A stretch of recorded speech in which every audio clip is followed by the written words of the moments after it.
Hi, സീതൂസ് കിച്ചണിൻ്റെ പുതിയൊരു വീഡിയോയിലോട്ട് എല്ലാവർക്കും സ്വാഗതം. അപ്പോൾ ഇന്നും ഒരു റെസിപ്പി കാണിക്കാമെന്ന് വിചാരിച്ചു കേട്ടോ.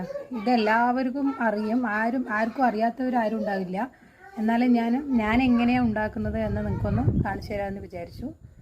പിന്നെ എനിക്ക് പറയാനുള്ളത്, വീഡിയോ എല്ലാവരും ഒന്ന് മുഴുവനായിട്ട് കാണാൻ ശ്രമിക്കണം. പിന്നെ വീഡിയോ എല്ലാവരും ഒന്ന് സബ്സ്ക്രൈബ് ചെയ്യണം. എനിക്ക് സബ്സ്ക്രൈബേഴ്സ് വളരെ കുറവാണ്. അതാണ് ഞാൻ എല്ലാ വീഡിയോസിലും സബ്സ്ക്രൈബ് ചെയ്യണേ എന്ന് പറഞ്ഞുകൊണ്ടേയിരിക്കുന്നത്. അപ്പോൾ അതൊരു ബുദ്ധിമുട്ടായിട്ട് തോന്നരുത്. അങ്ങനെ ആർക്കെങ്കിലും ബുദ്ധിമുട്ടായിട്ട് തോന്നിയെങ്കിൽ സോറി. അപ്പോൾ എല്ലാവരും വീഡിയോ കണ്ട് സപ്പോർട്ട് ചെയ്യണം. അപ്പോൾ നമുക്ക് ഇന്ന് എന്താ ഉണ്ടാക്കാൻ പോകുന്നതെന്ന് കാണാം. ബാ.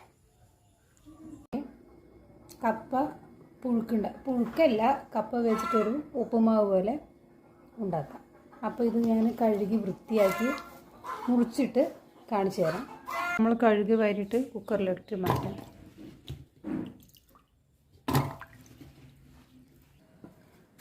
നമ്മളിത് അടുപ്പത്ത് വെച്ചിട്ടുണ്ട്. ഇനി ഇതിലേക്ക് കുറച്ച് മഞ്ഞൾപ്പൊടിയും കുറച്ച് ഉപ്പ് ഞാൻ ഇട്ടിട്ടുണ്ട് കേട്ടോ. കുറച്ച് ആവശ്യത്തിനുള്ള ഉപ്പും കുറച്ച് വെള്ളം ഒഴിച്ചിട്ട് ഇത്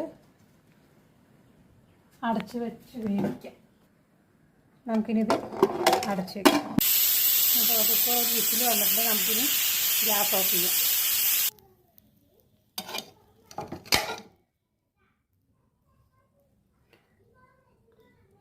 ഇതിപ്പോൾ പാകത്തിന് വെന്തിട്ടുണ്ട് കേട്ടോ. നമുക്ക് ഇത് കടുക് വറുത്തെടുക്കാം. അപ്പോൾ കടുക് വറുക്കാൻ ഒരു ചീനച്ചട്ടി വെച്ചിട്ടുണ്ട്. ഇനി ഇതിലോട്ട് കുറച്ച് എണ്ണ ഒഴിച്ച് കൊടുക്കുക.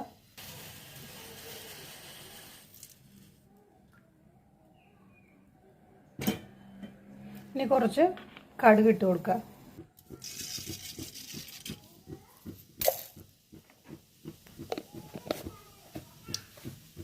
ഇനി ഇതിലോട്ട് കുറച്ച് ഉഴുന്ന് പരിപ്പിട്ട് കൊടുക്കാം. അപ്പോൾ ഇതെല്ലാം പൊട്ടി വന്നിട്ടുണ്ട്. ഇതിലോട്ട് സവാള, പച്ചമുളക്, കറിവേപ്പില ഇത് 3 ഇട്ടു. സവാളയെക്കാട്ടിലും ചെറിയുള്ളിയാണ് കുറച്ചും കൂടി നല്ലത്. ഇവിടെ ചെറിയ ഉള്ളി ഇല്ലാത്തതുകൊണ്ട് ഞാൻ സവാള എടുക്കുന്നേ ഉള്ളൂ. ഇനി ഇതൊന്ന് മൂക്കട്ടെ.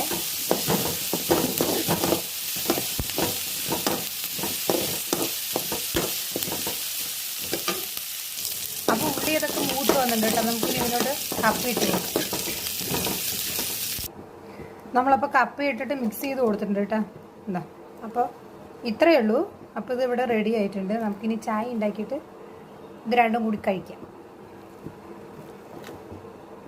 അപ്പോൾ ഇത്രയേ ഉള്ളൂ ഇന്നത്തെ വീഡിയോ. ഇഷ്ടമായ എല്ലാവരും ലൈക്ക് ചെയ്യാനും സപ്പോർട്ട് ചെയ്ത്